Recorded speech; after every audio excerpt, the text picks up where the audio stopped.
this is anecdotal.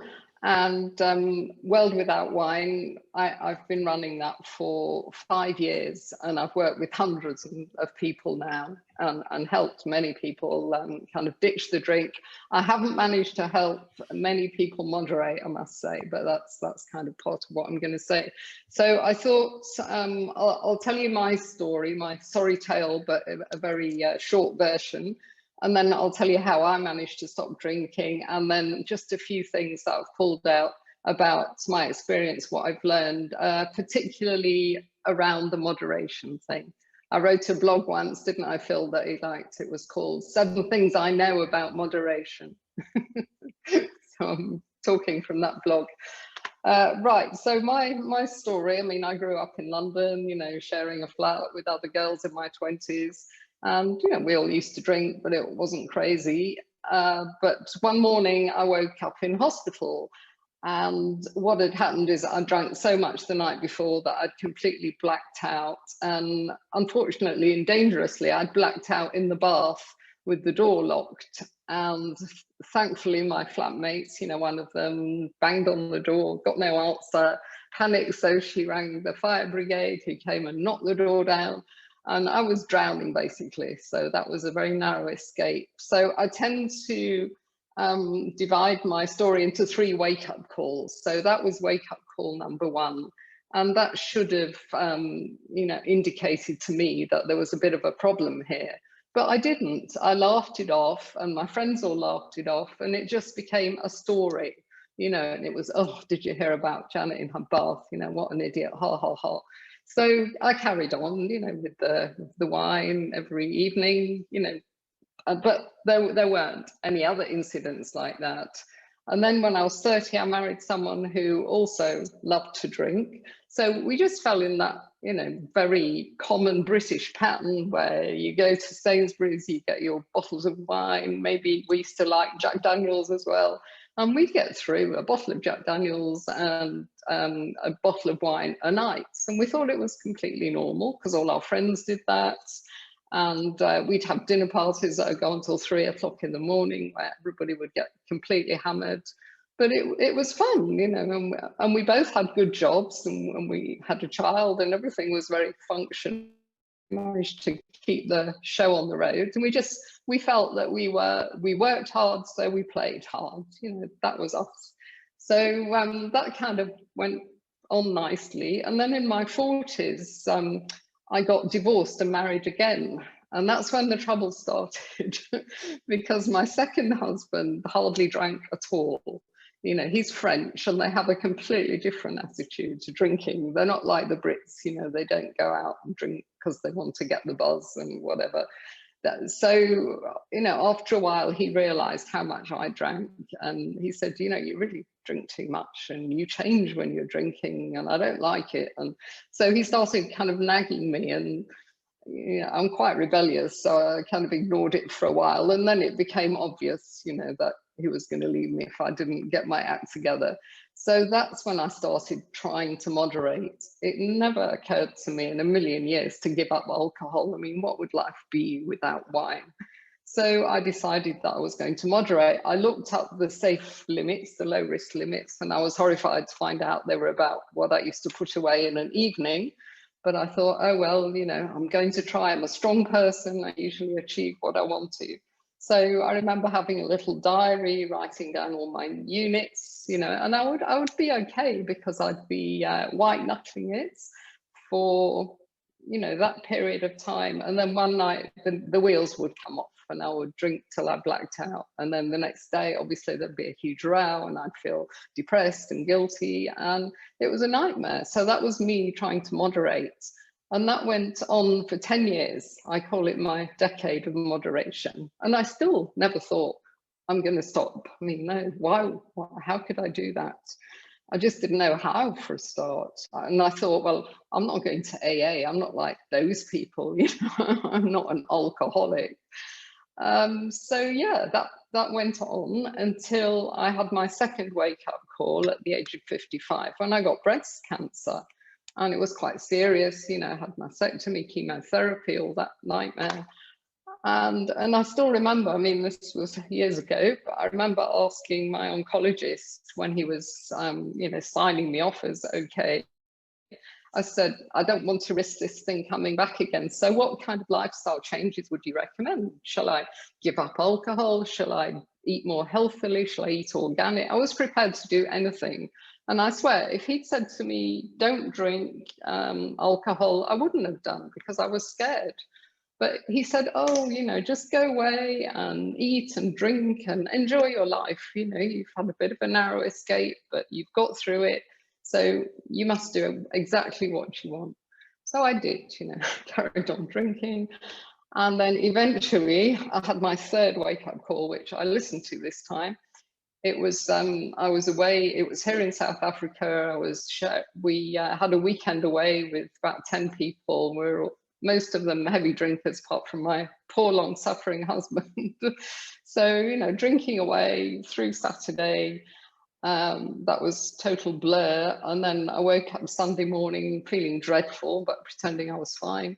And then we were having breakfast, and I said to the people around the table, I said, well, I've heard there's quite a nice house that we might be able to rent next time we do this. So why don't we walk to the next village? And they all kind of looked at me and they said, Janet, we did that yesterday and you were with us and you weren't stumbling, you weren't slurring your words, you seemed absolutely normal. So that was my walking, talking blackout. And I kind of Googled it and it said something like, if you have one of these, it means that it's not that you've forgotten stuff. Your brain is so soaked in alcohol, it can't remember, it can't make memories. And for some reason, that did the trick. That really frightened me, because I knew that I was damaging my body. The evidence was coming out, the links between breast cancer and drinking, and I was, putting 2 and 2 together there. I knew I was damaging my body, but I didn't realize I was damaging my brain as well. And, as you get older, that's the last thing you want. So that morning, the Monday morning, I said to my husband, that's it, I'm done with alcohol. And to be fair to him, he didn't say, oh, I've heard that before, because every time I'd said something, I'd just said, I'm going to cut down, I'm going to cut down. But this time I said, that's it, I'm finished, I can't do this anymore, I'm tired. And I did stop, but of course, then I had to work out how to stop. So I trotted along to AA, but I just couldn't find my right group. I'm sure there's some fantastic groups out there, and I've got a lot of respect for AA because they provide that connection, which is essential. But my problem was I couldn't connect, with the groups. They were mostly male, and they were much further down the line than I was. I was probably on my way there, but I hadn't lost my house, I hadn't lost my job yet. So I couldn't connect with them, but I carried on looking. I was not drinking, but I was really struggling with it.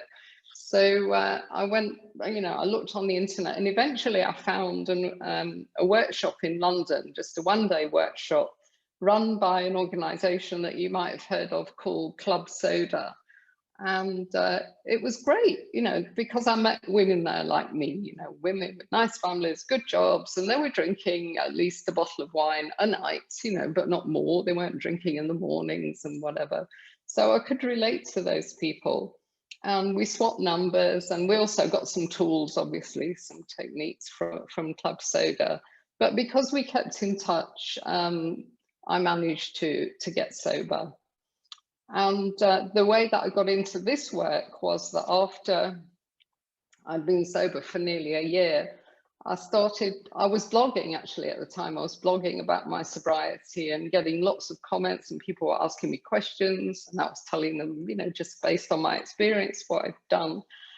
And, I really enjoyed doing that. And then I started reflecting, because I was retired by then. And my professional career had been in training and development. So I'd had 25 years experience, as a HR person. So I thought, well, with all that experience, I can design a workshop for myself, because there was nothing like that here in South Africa. So that's what I did. And I ran the first workshop, and it was fully booked, and, people loved it, and they stayed connected afterwards. And, that's how it started. And then I was an executive coach, so I retrained as a recovery coach. So we were able to offer recovery coaching and workshops. And then we started a membership because people that came on the workshops, they wanted to stay connected. So that's what we still offer today. And it's worked. We've run about 60 workshops, and we've helped hundreds of people now. So I just jotted down just kind of 7 things that I've learned from working with people. And I find that by the time people reach out for help, it's usually too late for them to moderate, because, people that can moderate, on the whole, they just do it. Drinking isn't really on their radar. And I absolutely agree with James when he said that it's a continuum. I always say alcohol is a spectrum. And at one end, we've got, the homeless man in the park clutching his bottle. And at the other end, you've got someone that never drinks. But you've got, the rest of the population is in between those two extremes. And some of us, like I was, we're moving towards that dangerous end. And in fact, there is, I don't know if you read the book that came out called Almost Alcoholics. There's many, many people that are almost alcoholics. And that's the kind of people that I tend to work with, that tend to, come to listen to what I do. So, many people come along and they say, oh, I want to moderate. But, going back to what James was saying, I say to them, to do exactly what you did. I say, okay, well, you know what the low risk limits are, try. I said, but if you find yourself drinking more, then you'll have to stop. So quite a few people have come to one workshop, been absolutely determined they're going to moderate, and then they go away with this plan, and then they come back about a year later and they say, oh, I've spent a whole year, trying and failing. I'm so depressed. I've finally accepted that I've got to stop. And for many people, me included, accepting that you will never drink again is the beginning of the journey. And then, we like to say we're taking people on a 2-step journey, because the next step, is to do the work, whether it's psychotherapy or whether it's finding new friends or a new hobby or something. That you have to find a way to kind of thrive in your alcohol-free life.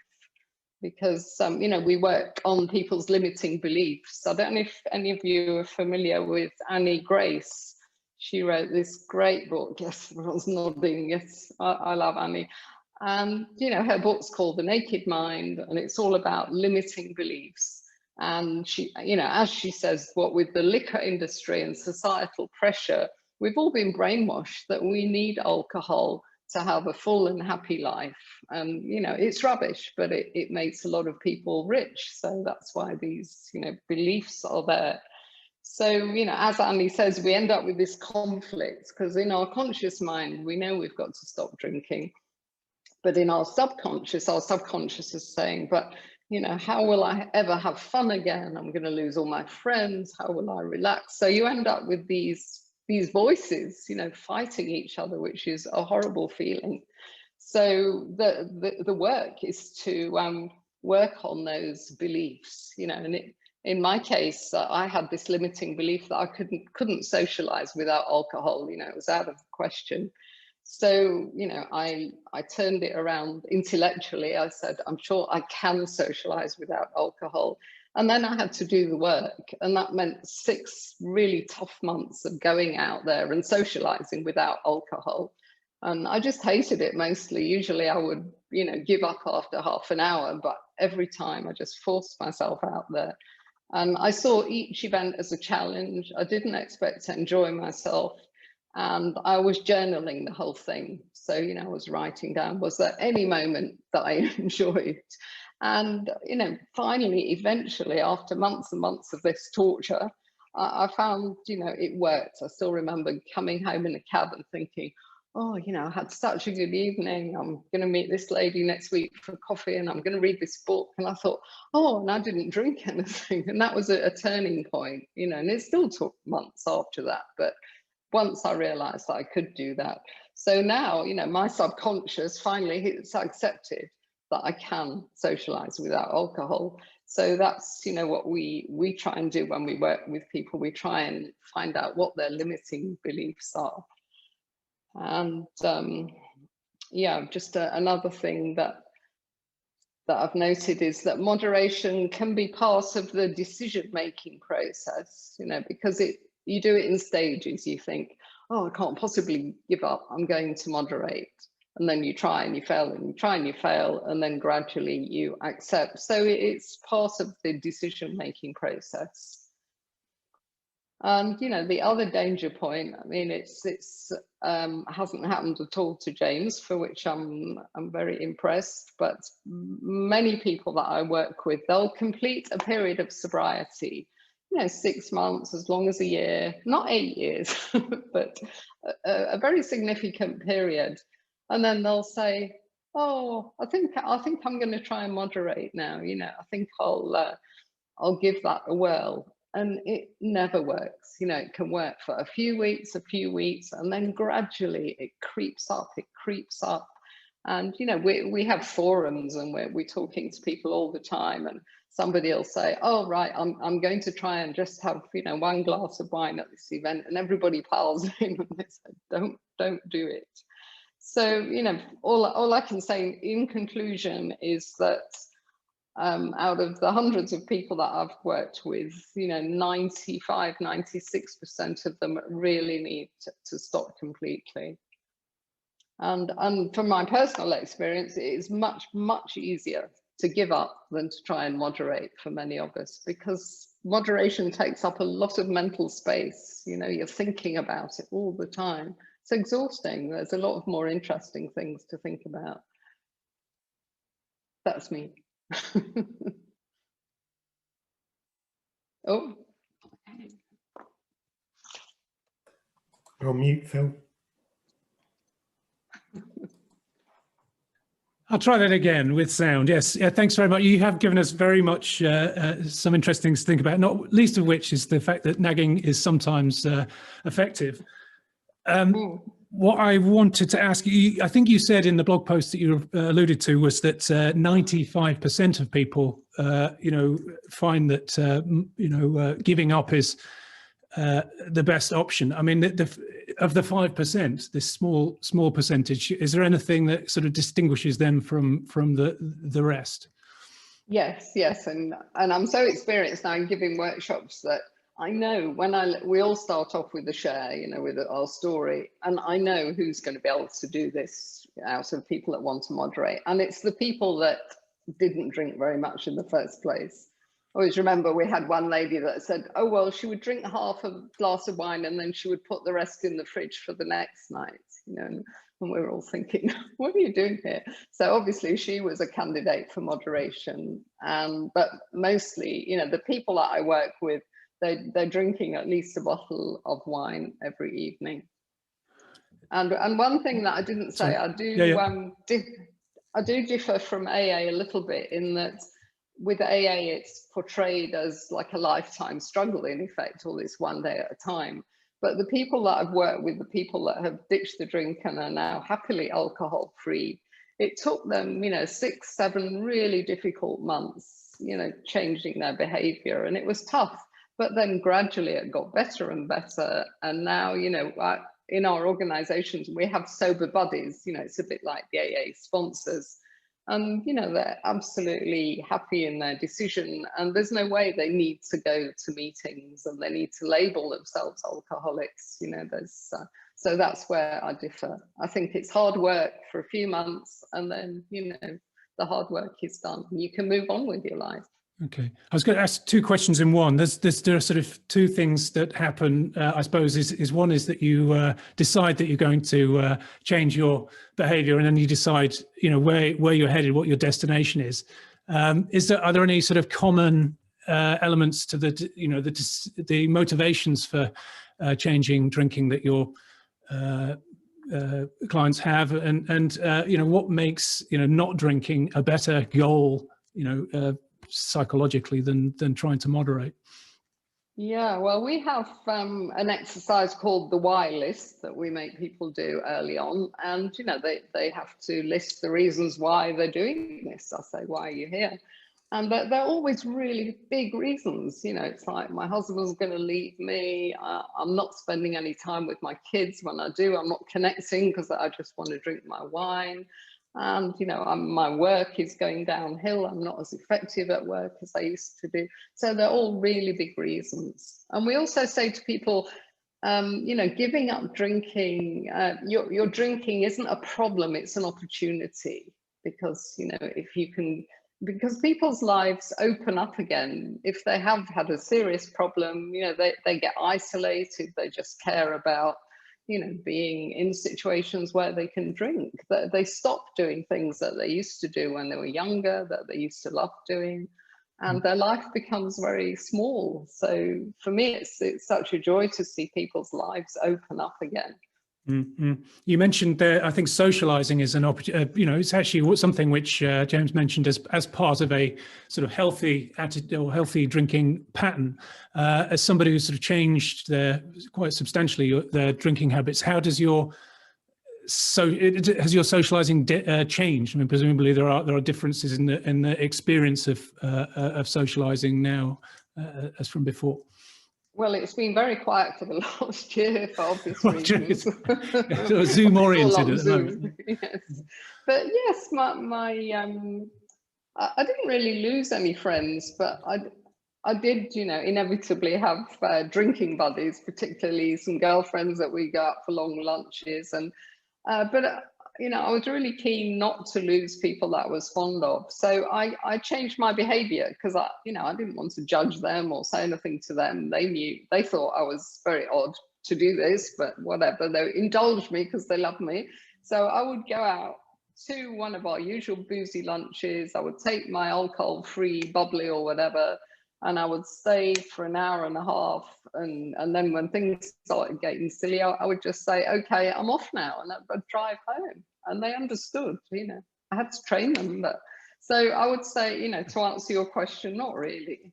No, I haven't, you know.